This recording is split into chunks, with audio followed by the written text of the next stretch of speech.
तर नमस्कार मित्रांनो, जगातले कडू सत्य, आतापर्यंत कुठल्याच भावामुळं बहिणीचा संसार उद्ध्वस्त झालेला नाही पाहिला, पण बहिणीच्या वागण्यामुळं भावाचे संसार नक्कीच उद्ध्वस्त होतात, ही मात्र गोष्ट खरी.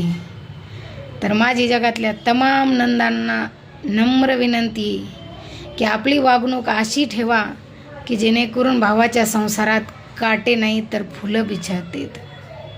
कारण तुमच्या कित्येक वागण्यामुळं त्या भावाच्या संसाराचे तुकडे होताना दिसतात. जशा तुम्ही कोणाची तरी मुलगी आहात, तशा तुमच्या घरी आलेल्या त्या भावाच्या बायका पण कोणाच्या तरी मुलगी आहेत. त्या पण स्वप्न समोर घेऊन आलेल्या आहेत. त्यांना पण जगात जगायची उमेद आहे. त्यांना पण नवऱ्याच्या प्रेमाची गरज आहे. त्यांना पण त्यांचा संसार हवा आहे. त्यांना पण सुख शांती पाहिजे. पण तुम्ही वागणे असे ठेवतात की तुमच्यामुळं या सगळ्या गोष्टी त्यापासून त्यांना वंचित राहावं लागते. त्यांच्या घरामध्ये सतत भांडणं होतात तुमच्या कारणामुळं. वागणं असं ठेवा जीवनामध्ये की तुम्ही जर कधी दारात आलात तर त्यांनी तुम्हाला ग्लासभर पाणी आनंदानं द्यावं आणि कब्बर चहा प्रेमाने पाजावा, या अलीकडं म्हणून.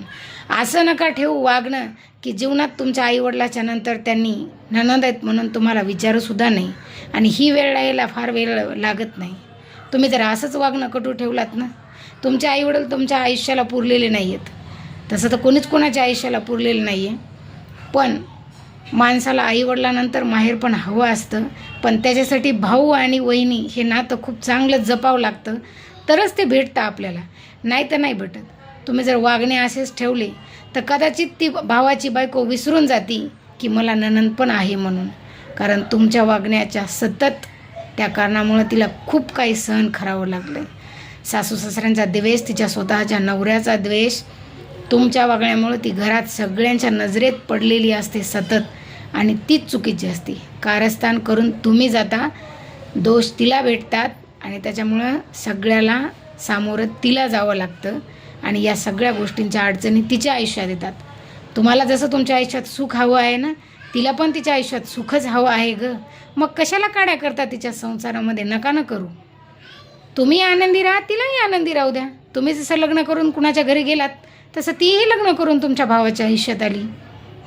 मग त्याच्यासाठी चांगल्या राहा आणि तिलाही चांगलं राहू द्या. नका कोणाच्या संसारातले काटे बनू, त्याच्यामध्ये ना आनंद नाही आहे.